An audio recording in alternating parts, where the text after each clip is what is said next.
Hirobon, yung sa hi guys.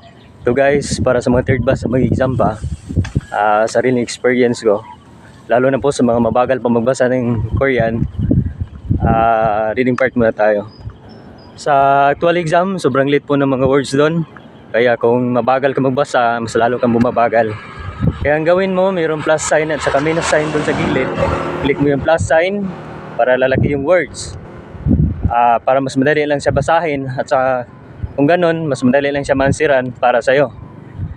Gawin mo ito bago magsimula ang exam. Kaya ayun, sana ay nakatulong. Hirobon, yun yung isa. Hi guys, para sa mga third batch na mag-exam pa. Ito sa listening part. Sa actual exam, sobrang late mo ng mga words doon. Kaya ang gawin mo, mayroong plus sign at saka minus sign sa gilid. Click mo yung plus sign para lalaki yung words.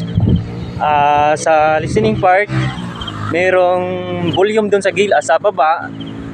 Adjust mo yung volume para lalakas yung tunog. Yan yung ginawa ko nung nag-exam pa ako para mas maging clear siya sa pandinig natin yung sa listening part. Kaya tingnan mo sa gilid, maliit lang yun, mayroong volume. Adjust mo yung volume, pwede mo i-fall or kung anong hiyang sa'yo. Gawin mo yun bago magsimula ang exam. Kaya ayun, sana ay nakatulong.